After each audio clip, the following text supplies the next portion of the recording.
बदलापूरच्या शाळेमध्ये गुन्हे शाखेचं एक पथक दाखल झालंय आणि शाळेतल्या सीसीटीव्हीचे डीव्हीआर आता ताब्यात घेण्यात येत आहेत। तोडफोड प्रकरणामध्ये गुन्हे शाखेकडून चौकशी सुरू झालेली आहे। बदलापूरच्या शाळेमध्ये पालकांनी मोठ्या प्रमाणामध्ये तोडफोड केलेली होती आणि शाळेतल्या सीसीटीव्हीचे डीव्हीआर आता ताब्यात घेण्यात येत आहेत आणि त्यासाठी बदलापूरच्या या शाळेमध्ये गुन्हे शाखेचं एक पथक दाखल झालेलं आहे आणि तोडफोड प्रकरणामध्ये गुन्हे शाखेकडून आता चौकशी सुरू झालेली आहे।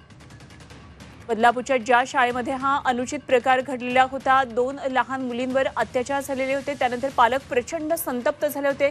सकाळी मोठा आंदोलन शाळेच्या बाहेर केलं होतं। त्यानंतर बदलापूरकर आणि पालकांनी मोठा संताप व्यक्त करत रेल्वे ट्रॅक रोखून धरलेला होता। शाळेमध्ये इकडे तोडफोड झाली तेव्हा या शाळेच्या तोडफोडीचं सीसीटीव्ही फुटेज घेण्याचा प्रयत्न सुरू आहे। या शाळेमधून आढावा घेतला आमचे प्रतिनिधी चंद्रशेखर भुयार यांनी।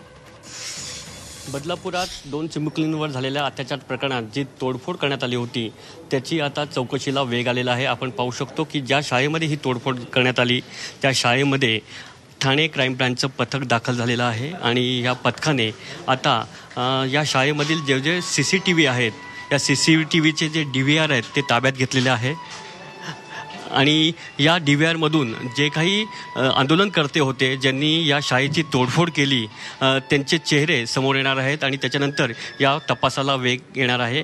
ठाणे क्राईम ब्रांच असो, उल्हासनगर क्राईम ब्रांच असो किंवा भिवंडी क्राईम ब्रांच असो, या सर्व टीम आता या CCTV शोधण्याच्या मागे लागलेले आहेत। या शाळेमध्ये जी तोडफोड करण्यात आली होती यामध्ये कोण आंदोलक होते, या DVR जप्त केल्यानंतर या DVRच्या माध्यमातून या आंदोलनकर्त्याचे चेहरे समोर आल्यानंतर अजून तपासाला वेग येणार आहे। G24 साठी चंद्रशेखर भुयार, बदलापूर।